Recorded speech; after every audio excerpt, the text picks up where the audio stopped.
Casserole. Épisode 3. Le baklava de mon père.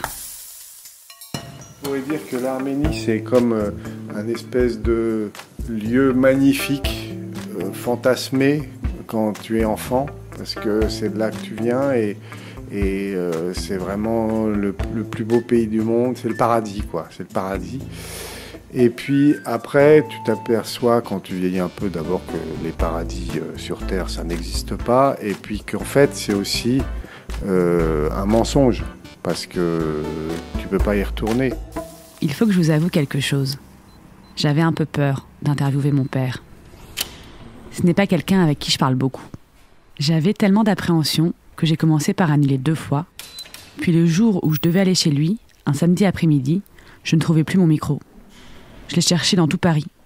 Alors qu'en fait, il était dans mon sac, chez moi. Ouais, c'est Zazie. Mon père aime beaucoup manger. Et il aime aussi beaucoup faire à manger. Des choses assez élaborées. C'est un cuisinier aventurier. Enfant, il nous faisait toutes sortes de poissons, de l'ossobuco, des pâtes bolognaises, des feuilles de vigne, du lapin, des cassoulets. C'était la cuisine du week-end, la cuisine démonstrative, la poudre aux yeux du père pas très souvent là. Là, je suis dans son appartement. Il est 17h et il est en train de faire une soupe. Salut. Ça va? Ça va. Ça sent bon, ça. Ouais, c'est avec des légumes du panier de l'hôpital. Mais bon, je vais arriver. Mais aujourd'hui, je suis venue pour faire avec lui un baklava. C'est un gâteau qu'on faisait ensemble quand on était enfant, avec lui et mes sœurs.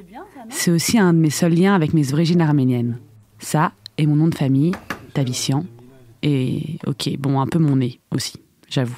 Est-ce que tu peux me raconter déjà l'histoire de ce baklava? Ça remonte à très longtemps, quand j'ai essayé d'en faire un à partir d'une recette que j'avais trouvée dans un livre. Dans quel livre? Un livre de cuisine orientale. Genre les livres à 2 francs qu'on trouvait chez Paris pas cher. Hein. Et donc je faisais cette recette, mais elle était quand même très compliquée. Et puis un jour, je crois qu'on fêtait les 80 ans de mon père au Yans Club, le club des Arméniens de Paris. Il y avait à l'époque, parce qu'il a pris sa retraite, un cuisinier qui s'appelait Gérard Marcarian. Et il savait qu'il allait partir, alors il avait, pour léguer un héritage culinaire, il avait écrit un livre de recettes de cuisine arménienne. Je me suis aperçu que sa recette de baklava était en fait beaucoup plus simple.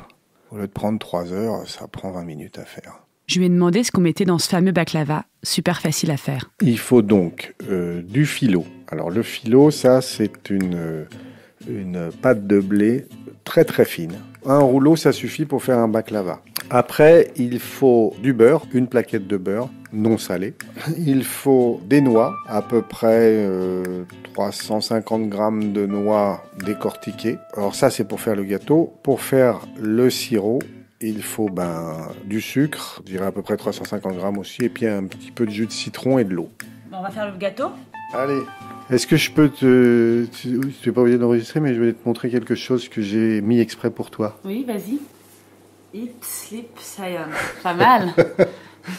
Tu l'as fait faire ou tu l'as trouvé où? Non, c'est un truc de sponsor. Il y a le nom d'un sponsor qui vend des matériels de science. Je te le donnerai parce qu'il est trop petit pour moi. Peut-être que tu vas mincir. Je mange pas trop de baklava. C'est mal parti pour aujourd'hui. Alors, dis-moi ce que tu es en train de faire. Bon, alors là, j'ai sorti la plaque du four sur laquelle je vais mettre mon gâteau, faire mon gâteau. Et en même temps, j'ai fait fondre une plaquette de beurre. Il y a le gras du beurre qui a fondu et par-dessus, il y a cette espèce de peau, qui est une peau de protéines du lait. Et donc ça, on va l'enlever parce que c'est un peu indigeste. Par contre, moi, je le garde, cette casine, parce que je la mets après sur des tartines. Alors là, qu'est-ce que tu fais? Je beurre la plaque du four avec ce beurre clarifié, avec un pinceau. Après, je vais prendre la pâte à filo, pâte feuilletée pour baklava et beurek, de la marque Murat. C'est moi qui l'ai acheté dans une épicerie turque, c'est pas grave? C'est pas grave. De toute façon, je ne sais pas s'il y a encore beaucoup d'épiceries arméniennes, il doit y en avoir encore quelques-unes. Et je vais prendre à peu près la moitié des feuilles. Et je vais les déposer sur la plaque. Simple comme bonjour. C'est simple comme bonjour, exactement. Simple comme bonjour, cette recette. Mais vous vous doutez bien que moi, ce que je voulais, en cuisinant ce baklava avec mon père, c'était aussi de faire parler de ses origines arméniennes. Et ça, ce n'est pas simple comme bonjour. Et toi, du coup, quand tu t'es mis à acheter ton petit livre de recettes orientales, ou quand tu t'es mis à cuisiner des baklavas, c'était une façon de te rapprocher de tes origines arméniennes ?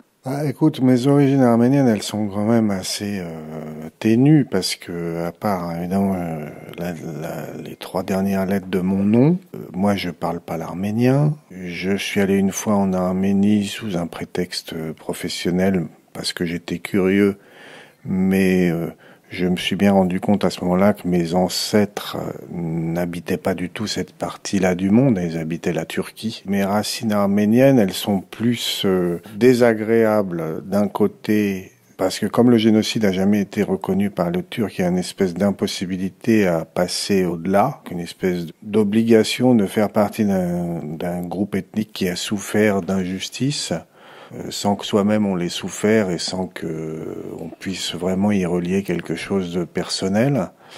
Donc tout ça, c'est des côtés qui sont un peu lourds, comme une espèce d'héritage obligatoire qu'on accepte par fidélité familiale, mais dont, au fond de soi-même, on aimerait bien être débarrassé. Et ça, c'est le mauvais côté, mais le bon côté, c'est justement le côté partage, donc la nourriture, ce genre de choses. Alors après, ça va faire beaucoup de bruit, je sais pas si ton micro va aimer ça. C'est des cerneaux de noix que je vais hacher.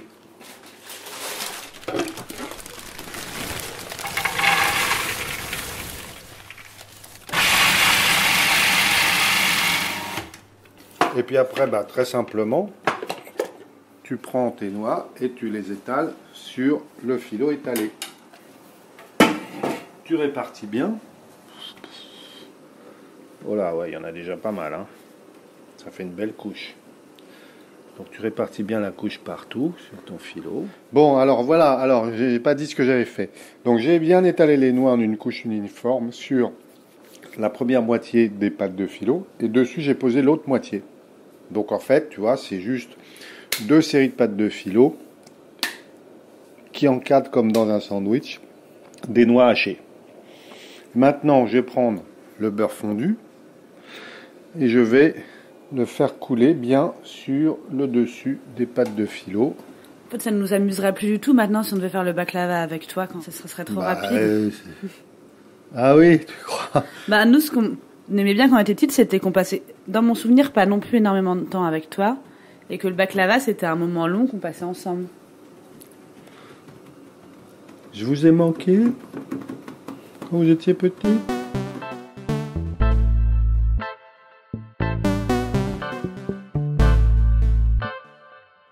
Enfant, j'ai le souvenir que très souvent, je me faisais sortir de table parce que je mangeais comme un cochon.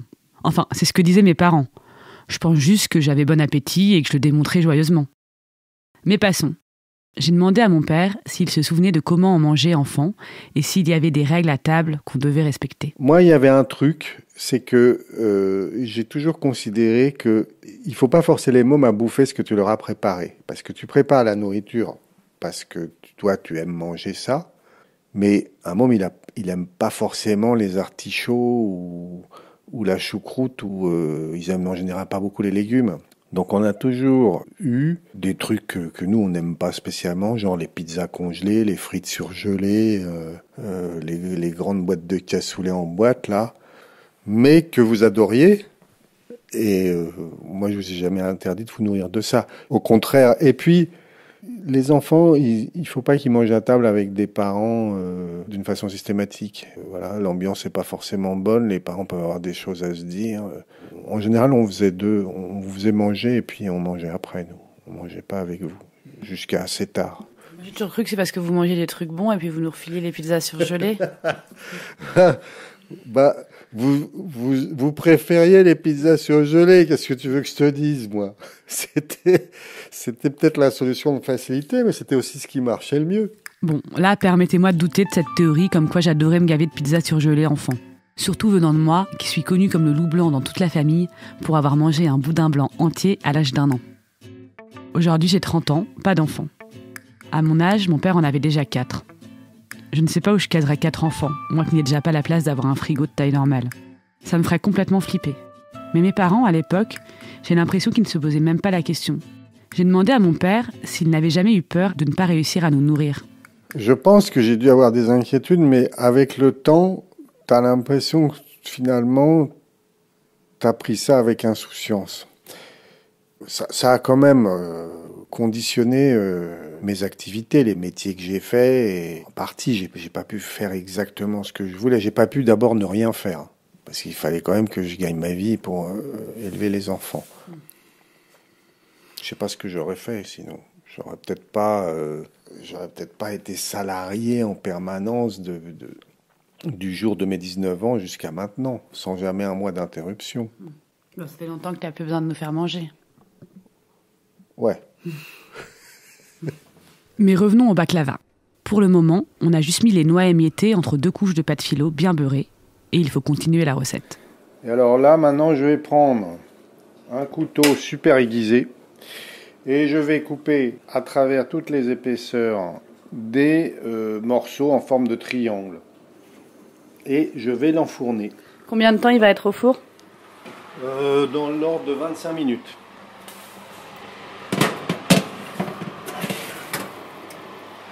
Voilà, on va mettre le truc comme ça.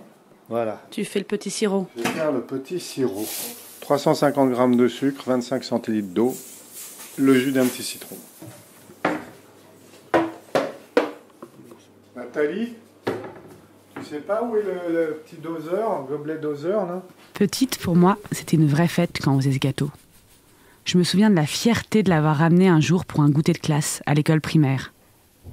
Je me suis demandé si mon père se rappelait, lui, à quelle occasion il mangeait du baklava. Donc le baklava, non, c'est quelque chose que je mangeais chez ma grand-mère, la mère de mon père, ou dans la famille arménienne quand on y allait. Ça faisait partie des desserts obligatoires. On m'a dit que déjà tout petit, mais je suis trop petit pour m'en souvenir moi-même, que j'étais un grand amateur de cuisine arménienne, les dolmas, les choux farcis. Et ouais, il y a toujours eu des becs fins dans la famille du côté arménien, ça c'est clair. Peut-être plus que dans la famille du côté français d'ailleurs. J'ai connu mon arrière-grand-mère, Pégroui, dont parle mon père. Elle a vécu très vieille. Mon arrière-grand-père, Noubar, lui, est mort assez jeune. Les deux se sont rencontrés à Vienne, dans le Rhône. Beaucoup d'Arméniens qui avaient fui le génocide travaillaient là-bas, dans les usines de soierie. Ils ont ensuite emménagé à Paris. Mon arrière-grand-père était cordonnier, rue Piat, à Belleville. Ça, je le sais, car j'ai interviewé il y a quelques années mon grand-père Armand à ce sujet. En vieillissant, il parle beaucoup de l'Arménie. Pourtant, il n'en parlait quasiment jamais avant, et jamais à ses enfants. J'ai demandé à mon père s'il savait pourquoi. Où tu disais ton père ? Mon père, il a reçu une éducation où, d'abord, la langue maternelle, c'était l'arménien. Et comme il a été pas mal élevé par ses grands-parents, il m'a dit, et c'était vrai parce que je les ai vus pleurer, mes arrière-grand-mères, ça je m'en souviens, elles pleuraient tous les jours de leur histoire. Elles pleuraient tous les jours de ce qui leur était arrivé. Et elles ont transmis à leurs enfants que un jour, eux auraient la chance de revoir le pays. Le pays, donc un espèce de pays mythique, une espèce de paradis dont on avait été chassé, tu vois. Donc mon père, il a vécu ça, et lui, il a eu à vivre le rejet de cette illusion. Et il l'a fait en essayant de s'intégrer du mieux qu'il pouvait en France, dans son pays de naissance. Mais ça n'a pas forcément été facile d'être tiraillé entre cette exigence de la part de ses parents à lui, et grands-parents, et l'envie de tirer un trait là-dessus. On a attendu que le gâteau finisse de cuire, qu'il refroidisse dehors sur le balcon, et puis on est passé à la dernière étape de la recette, ma préférée. Le moment où on verse le sirop et que le baklava prend forme. Le sirop est bien ? Le sirop est bien, regarde, il est beau. Alors là, on le verse délicatement.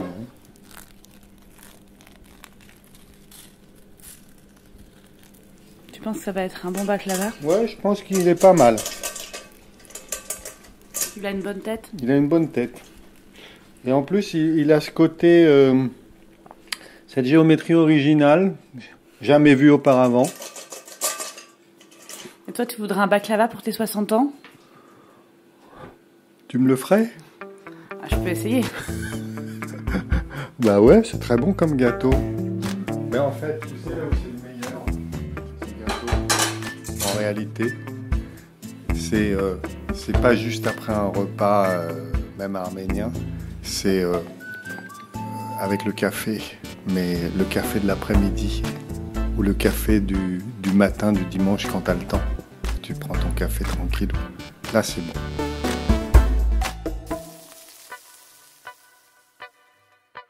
Et c'est vrai que c'est tellement bon ce dessert, j'aurais envie de vous le faire goûter à travers mon micro. Juste après l'enregistrement, quand j'avais éteint mon micro justement, mon père m'a dit « Tu sais Zazie, je suis très fière de mes filles. » Alors voilà, je n'ai peut-être pas encore la recette pour bien communiquer avec mon père, mais j'ai celle pour faire un baklava en 20 minutes chrono. J'ai aussi cherché pour vous les meilleures épiceries orientales en France. Je vous conseille évidemment celle des frères Erachian, qui existe depuis 1925 rue Lamartine, dans le 9e arrondissement de Paris. On y trouve des pistaches, mais aussi des feuilles de vigne ou encore des baklavas. Alexia Soyeux, qui produit le podcast Présage, m'a conseillé Israël, rue Misnon, dans le Marais. Elle y va pour acheter des fruits confits ou des trucs difficiles à trouver, genre des boutons de rose ou de l'angélique confite. Estérelle Payani, journaliste gastronomique chez Télérama, conseille Exosud, rue Saint-Michel, à Marseille, tenue par une fratrie adorable. C'est chez eux qu'elle a acheté sa première farine de riz gluant, son premier Walkman et des beurrecs. À Marseille, il y a aussi Saladin, dans le quartier de Noailles. Une véritable caverne d'Ali Baba avec des montagnes d'épices et aussi du savon noir que l'on achète au kilo. Si vous voulez continuer de voyager en Arménie, je vous recommande le dernier livre du dessinateur Guillaume Long, À boire et à manger avec Sonia Esgulian, où l'auteur revient sur le parcours de cette chef lyonnaise d'origine arménienne. Je vous recommande aussi Cuisine d'Arménie de Corinne et Richard Zarzavadjian, où ce frère et cette sœur retranscrivent les recettes de leur grand-mère aux éditions Solar. Et enfin, bien sûr, vous pouvez trouver sur internet le livre de recettes de Gérard Markarian, 100 recettes de cuisine arménienne, aux éditions Granger, où l'on retrouve entre autres cette recette de baklava. Toutes les infos sont sur le site de Binge et sur le Facebook de l'émission Casserole. Je vous dis à dans 15 jours pour une autre histoire de casserole. En attendant, n'hésitez pas à m'envoyer vos réactions, vos meilleures recettes de famille, vos photos de baklava. Vous pouvez m'écrire à zazie@binge.audio sur le Facebook de l'émission et vous abonner à mon Instagram zazie_miam_miam. Si cette émission vous a plu, n'hésitez pas à en parler autour de vous et à cocher des petites étoiles sur iTunes. Binge Audio. Je vous embrasse et en attendant la prochaine émission, n'oubliez pas de bien manger. C'est important. Ah non, Binge.